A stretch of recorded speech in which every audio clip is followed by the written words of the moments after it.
मालवा की लोक संस्कृति और परंपरा को संजोए श्री श्री गौड़ ब्राह्मण समाज द्वारा मालवी मेले का आयोजन रविवार शाम माधव विद्यापीठ परिसर में किया गया। दोपहर से शुरू हुए इस मेले में माधव विद्यापीठ का माहौल ठेठ मालवा में बदल गया, जहां मालवीय लोकगीत के साथ पारंपरिक मालवीय खेलों का रंग भी जमा था। जहां एक तरफ मालवीय व्यंजनों की महक बिखर रही थी, तो वहीं दूसरी ओर प्रकृति, लोक, परंपरा और संस्कृति को संजोए घर सजावट की वस्तुओं के स्टॉल आकर्षण का केंद्र बने रहे। मेले की प्रमुख अर्चना मंडलोई और ललित कांत मंडलोई ने बताया कि मेले का चौथा साल है। आंवला नवमी के बाद आने वाले रविवार को हर साल मालवीय मेला लगाया जाता है।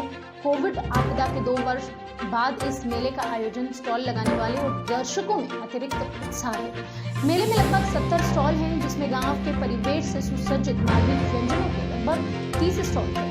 खान पान के अलावा जीवनोपयोगी वस्तुओं और सेवाओं के भी 30 स्टॉल थे, जहां लोगों ने खूब खरीदारी की। पर्यावरण संरक्षण के साथ साफ सफाई का ध्यान रखते हुए मेले में सिंगल यूज प्लास्टिक का उपयोग प्रतिबंधित था। मेले में मांडना, मेहंदी, लोकगीत जैसी प्रतियोगिताएं भी आयोजित की गई।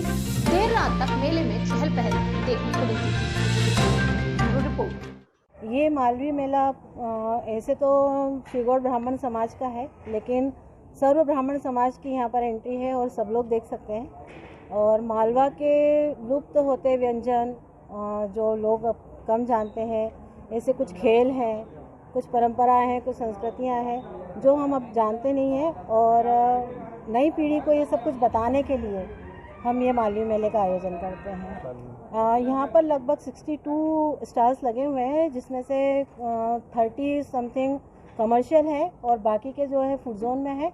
और वो भी सारे परंपरागत व्यंजन हैं, जैसे कि अम्बाड़ी की भाजी और मक्की की रोटी और मीठी थूली, कड़ी और ताए, और मतलब जो हम अब कम बनाते हैं, दाल पानी है। इस मेले को लगाने का हमारा मूल उद्देश्य यही है कि नई पीढ़ी को हम हमारी परंपराएं हस्तांतरित करें, उन्हें बताएं जो कि हम भूल चुके हैं या हम नई पीढ़ी को नहीं बता पा रहे हैं। तो इस मेले के माध्यम से हम बताना चाहते हैं। यहाँ पर कुछ मांडने हैं, माता हैं जो हमारी परंपरागत शादी ब्याह में हम बनाते हैं, और कुछ गीत है जो हम हमारे लोकगीत जो हमारी त्योहारों पर और हमारे शादी ब्याह में हम गाते हैं, वो गीतों की भी प्रतियोगिता हुई। और कुछ खेल है ऐसे जैसे चौपड़ हुआ, पाँचे हुए और सार हुई, लंगड़ी, पौवा, ये सब आज दिन भर सारे प्रोग्राम चले, प्रतियोगिताएं चली और सब ने खूब आनंद। ब्राह्मण समाज द्वारा आयोजित मेला है, इसका नाम मालवी मेला रखा गया है और ये संपूर्ण मालवा क्षेत्र के लिए है, केवल श्री गौड़ समाज के लिए नहीं है, केवल ब्राह्मण समाज के लिए नहीं है, ये पूरे मालवा के लिए है।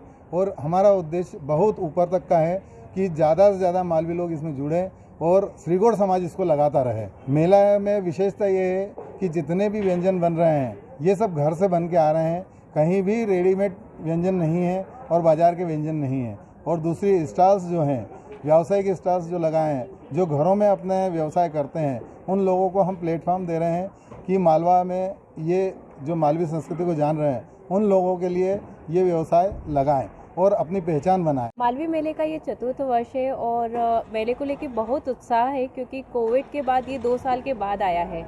और इसकी खासियत ये है कि इस साल हम कुछ प्रकृति के साथ कर रहे हैं और हमने एक प्रतियोगिता भी रखी जिसमें बेस्ट स्लोगन प्रकृति का जो भी रहेगा उस पर उपहार दिए जाएंगे। साथ ही साथ जो भी डेकोरेशन है वो प्राकृतिक होना चाहिए। उसके अलावा 0 प्लास्टिक यूज़ है। पानी के लिए आप देखेंगे तो लोटे रखे गए हैं तांबे के, ताकि कोई भी प्लास्टिक की बोतल या कप का यूज़ ना हो। और जितने भी खाने के स्टॉल हैं उनको भी बोला गया है कि वो प्राकृतिक चीज़ों का ज़्यादा यूज़ करें, जैसे पत्तल दोने जो हमारी पहचान है मालवा की। हमारे यहाँ अलग अलग प्रतियोगिताएं रखी गई है जो बिल्कुल मालवा को पहचान होती है, जैसे मांडना प्रतियोगिता, माता मांडना प्रतियोगिता, और चौपड़ खेली गई है यहाँ पे सुबह, और पासे खेले गए हैं।